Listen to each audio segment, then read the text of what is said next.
Hi, I'm Jill at Simple Daily Recipes. Did you already watch how to make Not Nelson's grits in the Instapot video? Okay, if you haven't, you need to go and watch that one and then come back and watch this one, because this video is all about what to do with Not Nelson's grits, the leftover portion of Not Nelson's grits, and how to turn it into baked polenta cakes. Okay, y'all with me? Are we all on the same page? I hope you are, and if you're not, go catch up and then come back. Don't forget to thumbs up this video and share it out with your friends. And if you are not a wonderful subscriber to Simple Daily Recipes, then take this moment right now to subscribe to my channel, because I do not want you to miss looking at this every time I post a video. Okay, I wanted to make a little salad to put on top of my polenta cake. So before I got the leftover grits out, I thought, let me go ahead and make my salad first. So what I got the bright idea to do was to get out a fresh zucchini and partially peel it and dice it up. So this is how I dice zucchini.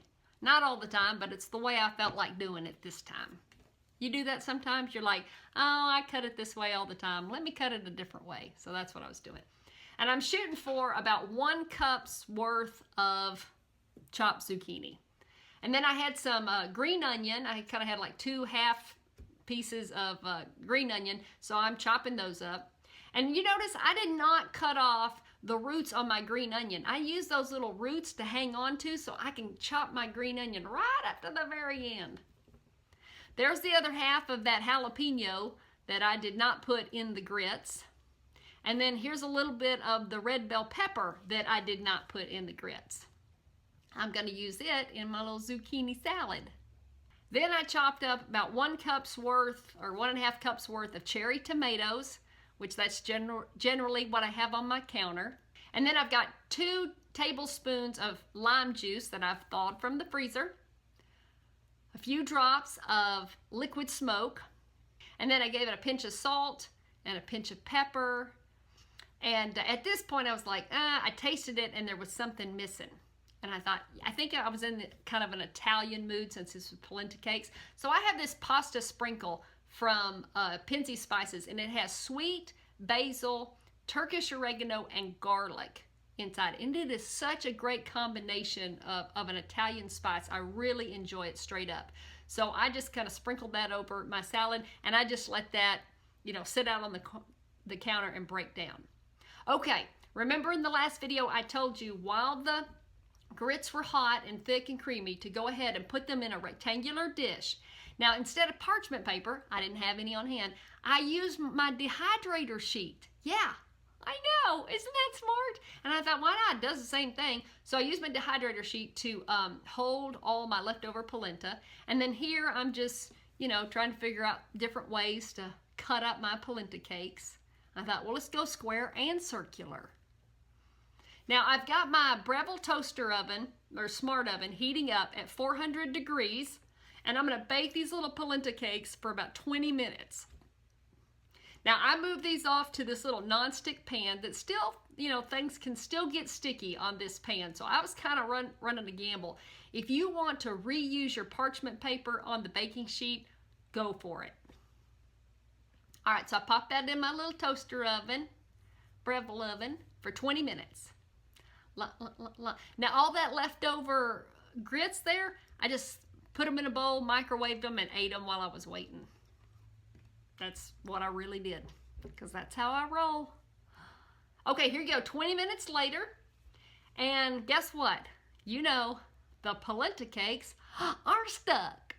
Oh boy, why did I, well, what am I gonna do? They're stuck.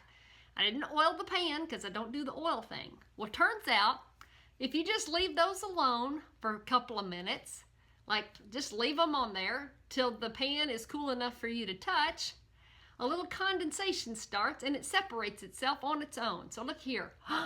I didn't need oil after all, and I didn't need parchment paper. Just by being patient and letting them cool on the pan, I was able to pop those polenta cakes right off. Oh, yay! And look at how golden brown they are on the bottom. They look like they've been fried, don't they? Oh my gosh, they're so good too. Okay, so now let's dress these up. I'm gonna put a little sexy music on and we're gonna make these fancy. Y'all know what I mean? Let's watch.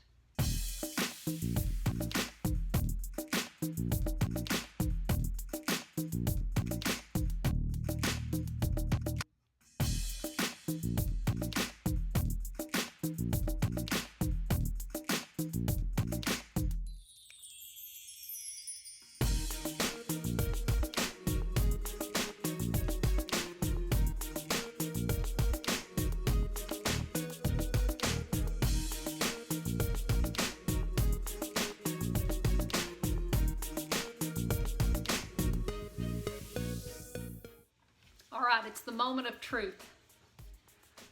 I got the food to look pretty, but let's see if it actually tastes good. Oh, I fell off my fork. Let me try again. Hold on. Okay, I gotta get a little tomato. And I gotta get a little, okay, there we go, here we go. The perfect bite. Oh. Okay, I'll try again. I'm gonna get this. Okay, so far it's not easy to eat. Okay, I'm gonna get this one right here. Okay, here we go.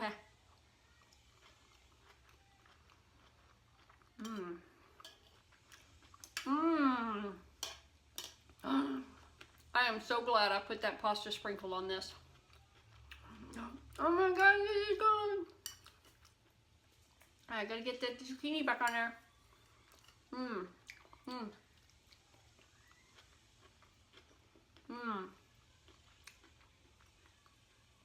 This is girly food.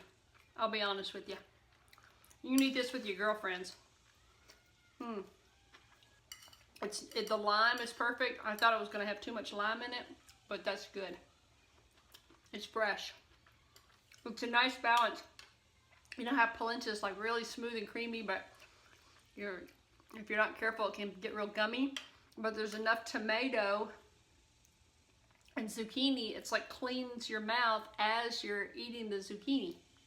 I mean, as you're eating the polenta. I did good. Yay! Now the kids are not going to touch this. They wouldn't touch this with a 10-foot pole. Charlie doesn't like grits, so I know he's not going to like polenta. So this is all for me. Oh yeah, that's the way I think about that sometimes. When I have a recipe where I'm the only one that likes it, instead of being upset that I'm the only one that likes it, I just say, more for me. More for me. This is a nice little appetizer. This is actually making me really, really hungry. So you definitely need a salad with this or something else to go. These two little fancy things, this is just fancy food. This is not fill you up food. There's a good question. How many polenta cakes does it take to fill Jill up? Let's find out. That was 2 little biscuits. Here's the squares. Let's see how many of these I can eat.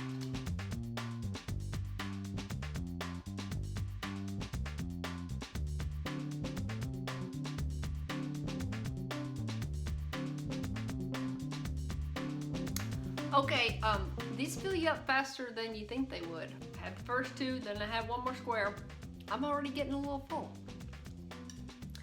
And I would have to definitely say, have something with this. Like make yourself a big leafy salad to go along next to it. Because this is fun to eat, but I don't think making a whole meal out of it is a good idea. I'm kind of like, okay, I need something else to eat. A really good cold fruit salad. That would be fun to eat right after this. That's what I'm gonna do. All right, I'll see y'all later. Bye.